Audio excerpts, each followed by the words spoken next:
So hey guys, welcome back മച്ചന്മാരെ. നമ്മുടെ പുതിയൊരു വീഡിയോയിലേക്ക് എല്ലാവർക്കും സ്വാഗതം ഗൈസ്. അപ്പോൾ ഇന്നൊരു സന്തോഷ വാർത്തയുണ്ട്. കാരണം നമ്മൾ കുറേ കാലമായിട്ട് എല്ലാവരും വെയിറ്റ് ചെയ്തിരുന്നൊരു കാർഡ്, നമ്മുടെ റൊണാൾഡോൻ്റെ കാർഡ് മച്ചന്മാർ അങ്ങനെ ലാസ്റ്റ് ടൈം ഫൈനലി എന്തായാലും ഗൈസ് അണ്ണൻ്റെ കാർഡ് അങ്ങനെ വരുന്നുണ്ട്. അപ്പോൾ നമ്മൾ എന്തായാലും എല്ലാവരും കോയിൻ, ഞാനടക്കം കോയിൻ സേവ് ചെയ്ത് വെക്കുന്നുണ്ട്. അപ്പോൾ എന്തായാലും മച്ചന്മാർ നമ്മുടെ കൊനാമി എന്തായാലും അടിപൊളി ആക്കിയിട്ടുണ്ട്. കാരണം ഓൾറെഡി കുറേ പാക്കുകളാണ് നമ്മുടെ 2026, അതായത് അടുത്ത മാസത്തെ ഇതിലേക്ക് വരാൻ പോകണം. കുറേ പാക്കുകൾ ആഡാക്കിയിട്ടുണ്ട്. അതേപോലെ തന്നെ ഗൈസ് ഞാൻ ബെസ്റ്റ് ആയിട്ടുള്ള ഒരു സ്റ്റാറ്റസ് രീതിയിൽ കാണിച്ചത് ഈ ഒരു എന്താ പറയുക, ഇതൊരു ഗ്രൂപ്പിൽ കണ്ടതാണ്. ഈ ഒരു ഗ്രൂപ്പ് കഴിഞ്ഞ പ്രാവശ്യം കമാൻഡിൻ്റെ ഒക്കെ പറഞ്ഞപ്പോൾ അതേപോലെ പ്രഡിക്ഷൻസ് കറക്റ്റ് ആയിരുന്നു. കാരണം ഇത് സ്കോളേഴ്സിൻ്റെയും പിന്നെ സ്റ്റോസ്കോവിക്കിൻ്റെ ഒരു രണ്ട് തരത്തിലുള്ള വ്യത്യാസം കാണിക്കുന്നുണ്ട്. അപ്പോൾ നിങ്ങൾ എന്തായാലും കറക്റ്റ് ആക്കുക. അതുപോലെ തന്നെ മച്ചാമാരെ നിങ്ങൾ എന്തായാലും ജസ്റ്റ് കമൻറ്റ് ചെയ്യുക നിങ്ങളുടെ ഇപ്പോൾ എത്ര കോയിൻ ഉണ്ടെന്ന്. ഓൺ ദ വേ ആണ് മച്ചാമാരെ, നമ്മുടെ കോയിൻ ഗെയിമും കാര്യങ്ങളൊക്കെ ഉണ്ട്, ചെറിയ റൂൾസും കാര്യങ്ങളൊക്കെ ഉള്ളൂ. കഴിഞ്ഞ പ്രാവശ്യം നമ്മൾ നടത്തിയ പോലെ ഓൺ ദ വേ ആണ്. അപ്പോൾ എന്തായാലും സെറ്റാക്കാം മച്ചാമാരെ. അപ്പോൾ ഓൾറെഡി ഇപ്പം അറിഞ്ഞത് ഇത്രയും കാർഡുകളാണ് നിങ്ങളുമായിട്ട് ആഡ് ചെയ്യുന്നത്. നമ്മുടെ യമാനുണ്ട്, സുവാരസ് ഉണ്ട്, നെയ്മർ ഉണ്ട്, പിന്നെ ടോറസ് ഉണ്ട്, മെസ്സി ഉണ്ട്, റൊണാൾഡോ ഉണ്ട്. മച്ചാമാരെ ഇതിലിപ്പം കാർഡ് എന്താ പറയുക 2008, 2007 ആ ഒരു ടൈപ്പ് കാർഡുകളാണ് പറയുന്നത്.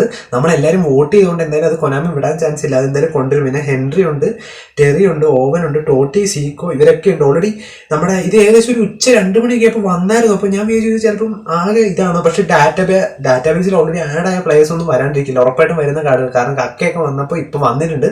അപ്പോൾ എന്തായാലും വെച്ചാൽ നമ്മളങ്ങനെ ലാസ്റ്റ് നമ്മുടെ വെയിറ്റിംഗിൽ അങ്ങനെ ലാസ്റ്റ് ഒരു ഇത് വന്നു, റൊണാൾഡോന്റെ കാർഡ് എത്തി. അപ്പോൾ എന്തായാലും പറയാൻ പറ്റില്ല മച്ചാൻ, മിക്കവാറും നാളെ ഒന്നും എത്തൂല, വരികയാണെങ്കിൽ ഉറപ്പായിട്ടും നമ്മുടെ ഓഗസ്റ്റ് ആ ഒരു അപ്ഡേറ്റ് മാത്രമേ കൊണ്ടുവരും. കാരണം ഇത്രയും നല്ലൊരു കാർഡുകളല്ല. അപ്പം മിക്കവാറും ചിലപ്പം മച്ചാൻ നമ്മൾ ഓൾറെഡി പോഡ്വേ, അതുപോലെ തന്നെ നമ്മുടെ വരാൻ പോണ കാര്യത്തിന്റെ വീഡിയോ നാളെ ഉറപ്പായിട്ടും വരുന്നതായിരിക്കും. നാളെ രാവിലെ ഞാൻ എന്തായാലും മെയിൻ്റെനൻസ് ഉണ്ടാവും. അപ്പം ഓൾറെഡി ലീവ് ആയതുകൊണ്ട് ഉറപ്പായിട്ടും നാളെ നമ്മൾ വീഡിയോ വരുന്നുണ്ട്. അപ്പോൾ മച്ചാൻ എന്തായാലും കിടിലൻ കാർഡാണ്. പിന്നെ ഓൾറെഡി ഇതുപോലൊരു ഗെയിം പ്ലേ വരാൻ ചാൻസ് ഉണ്ട്. അതേപോലെ തന്നെ മച്ചാൻ പിന്നെ ഓൾറെഡി പറയുകയാണ്, നമ്മുടെ ഇതാണ് ജസ്റ്റ് ഒരു സ്റ്റാറ്റസ് ഞാൻ പറഞ്ഞ ഓൾറെഡി 5 രീതിയിൽ തട്ടാക്കിയിട്ട് ഇങ്ങനെ കാണിക്കുന്നുണ്ട്. അപ്പോൾ നിങ്ങൾ എന്തായാലും ഇത് നോക്കിയിട്ട് എടുക്കുക. ഉറപ്പായിട്ടും നിങ്ങൾക്ക് ഇത് അത്യാവശ്യം ഉപകാരപ്പെടുന്ന ഒരു കാർഡിനാണ്. ഇതിലെനിക്ക് പറയുന്നത് സാബിനെ മാത്രം നിങ്ങൾ ഒഴിവാക്കിയാൽ മതി. ബാക്കി എല്ലാവരും അത്യാവശ്യം അതിലേക്ക് നമ്മുടെ ഡ്രാഗൺ ഇട്ടിട്ട് ബാക്കി എല്ലാവരും കറക്റ്റായിട്ട് തന്നെയാണ് സ്റ്റാറ്റസിൽ നിൽക്കുന്നത്. അപ്പോൾ എന്തായാലും നിങ്ങൾ നോക്കി വെക്കുക. അപ്പോൾ മറ്റൊരു വീഡിയോ കാണുന്നതായിരിക്കും, ലൈവിലായിട്ട് കാണുന്നതായിരിക്കും. Bye guys.